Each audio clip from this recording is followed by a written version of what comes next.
it's important to understand what the 5G is doing and what they say it's doing. We're told on the IEEE beamforming document that this technology cooked your eyes like eggs in World War II.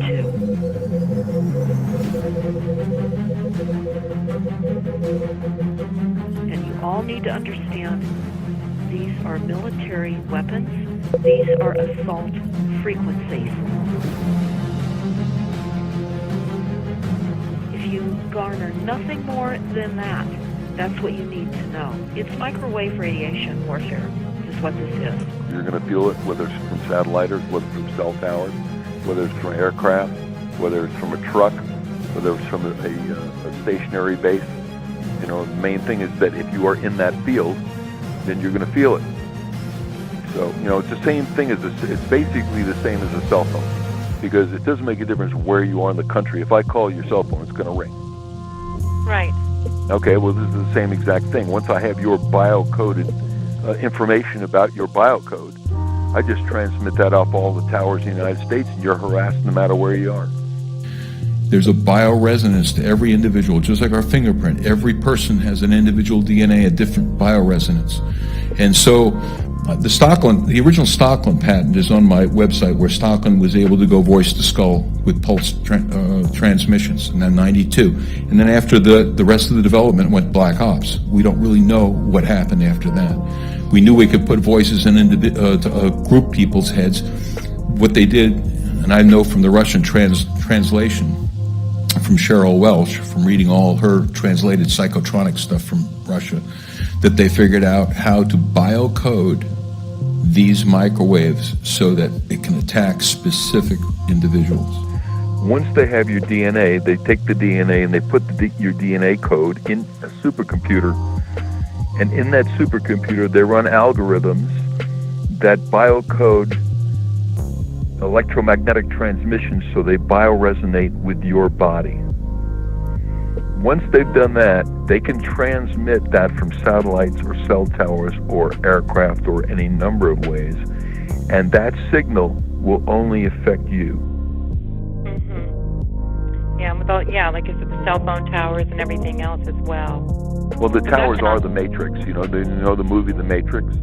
As an example, if I go into a city location and I'm testing an environment, I can see probably anywhere from 30 to 60 Wi-Fi access points. So that means that you're saturated in microwave. That's all 2.4 gigahertz, microwave transmissions with 60 transmission access points that are sending and receiving. The Human Genome Project was carried out at the Lawrence Berkeley National Lab, where I was a staff scientist for 5 years. They were tracking people in the lab by the electromagnetic frequency emitted by individuals' DNA. The DNA in every living thing has a unique frequency and signal. That is what they're using, what they're focusing on, and what they're weaponizing to completely control us. All they need is to kind of identify your DNA fingerprint like with your name, and then they can watch you 24 hours a day. This is one part. The other part So we are running a GPS system? Yes. The way the technology works, the voice to skull, is to tap into the resonant frequency of the DNA of the individual, the targeted individual. And this allows total mind, spirit, and body control over the individual by those who are running this program.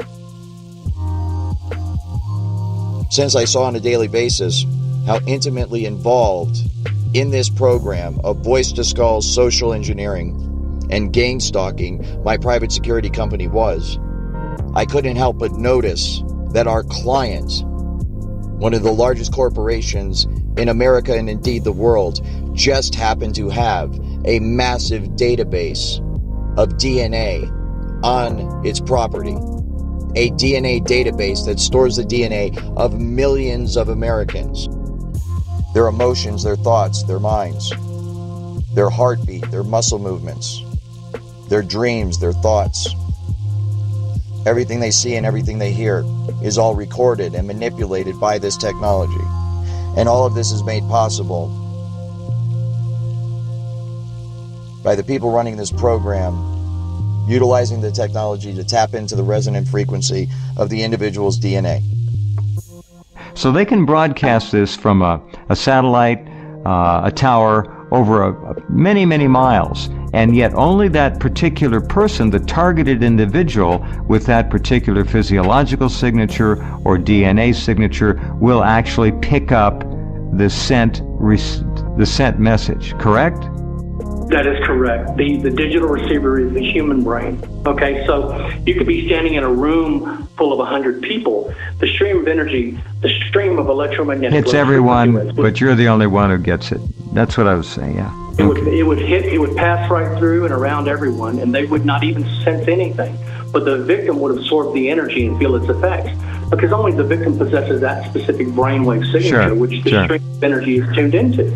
The supercomputer begins to monitor all electromagnetic activity of the victim's brain by way of this bidirectional stream of energy. And it begins to monitor and download all that information back into its database. The system, the supercomputers are designed to clone, to download one's entire persona and psyche back into its database. Because of my responsibilities in surveillance as a otherwise normal security specialist, I was showed this technology at work.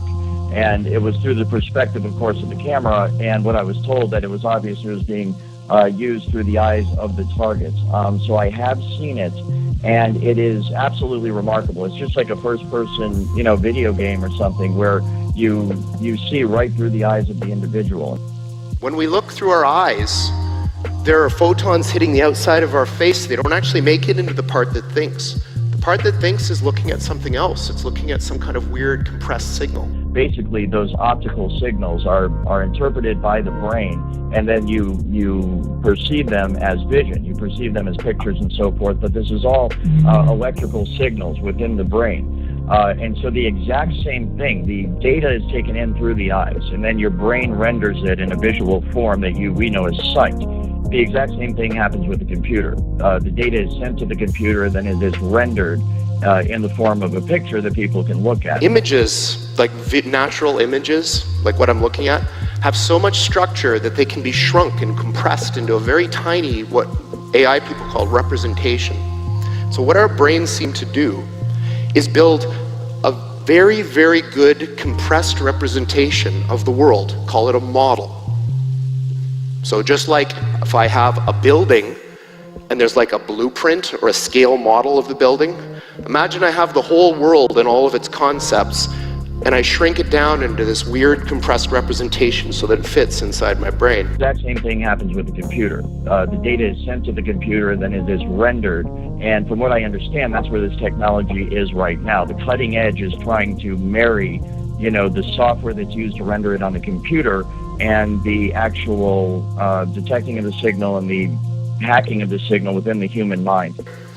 So the modern view of intelligence, or call it cognition more generally, is that it's a very important thing that we create models of the world inside our heads. They're using two interfaces, like we said, the brain-to-computer interface. That's the supercomputer. The sophisticated and advanced exascale system downloads all of your, all electromagnetic activity, all these synaptic responses, the electromagnetic emissions of the victim's brain is downloaded at the speed of light. Energy travels at the speed of light, so they can download, upload at the speed of light. Sure. Back into a database as the supercomputer is programmed to build, using various software programs, a cognitive model of your brain. And what we are trying to do is to use this precious knowledge to build machines that can actually create, manipulate, and use these parallel realities in the service of this one. We want to grab those parallel realities from this abstract space in which they live and crunch them down into this chip.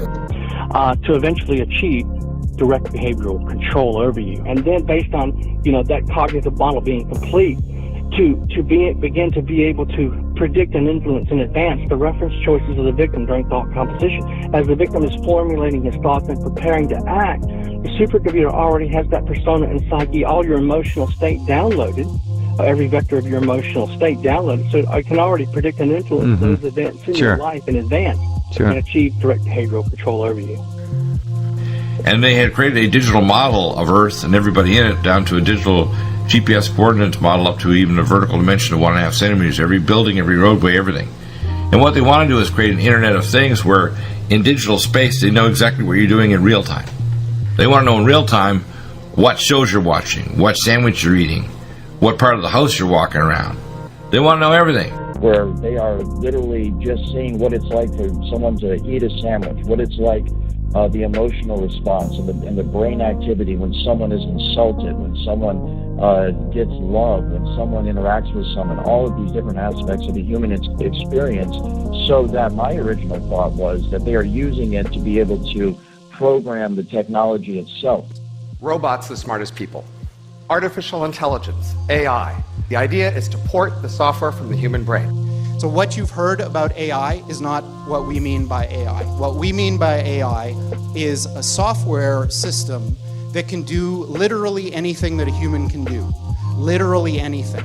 In fact, the very nature of the research and development program that is going on in Seattle, Washington, and I think by extension what's being done to TIs around the country is very largely geared towards the monitoring of human beings for the specific purpose of recording every aspect of human existence, to monitor our thoughts, to monitor our emotions and our feelings, to inform computer software that is used on robots, that is used on computers themselves, to make them as human-like as possible.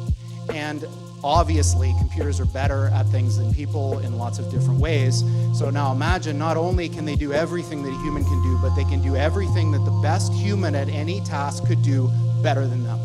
In 2003, they launched what's called the AI system, which is a intelligent supercomputer with the intelligence of a human being. In other words, a smart human being, but able to think 10 trillion times faster, with the access to all known knowledge and history, and a complete access to the internet and all of the communication pathways. If in fact the algorithms that are now believed to underpin certain aspects of cognition can be run on a quantum computer, the kinds of life or kinds of species that you'll get from that will be qualitatively better. What you might get is a sentience which is fundamentally different and better, in the sense that they'll learn things faster, they'll have deeper insights, they'll be able to predict into the future farther, they'll be able to take actions that have access to understanding that we don't.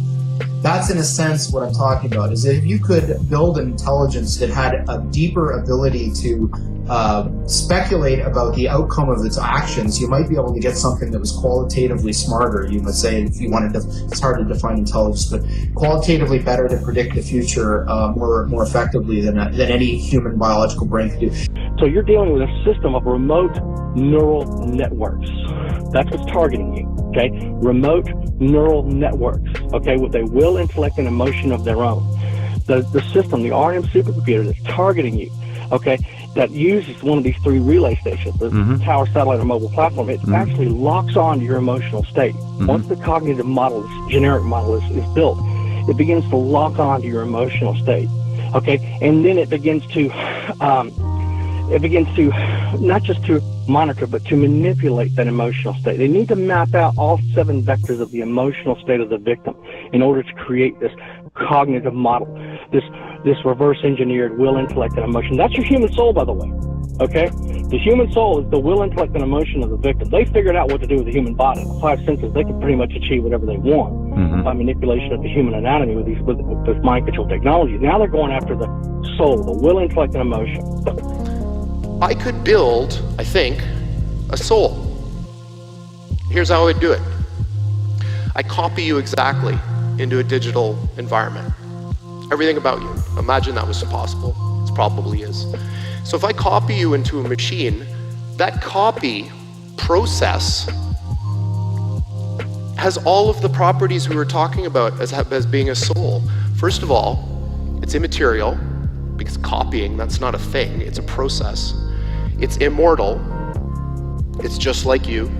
You can put it in any environment you want, heaven, hell, make a simulation. So, all of these things that reside in our heads, these abstract concepts, I think that eventually we can build them, and we have to decide what we want to build. They are building false realities into which they want to induct you so they can play God.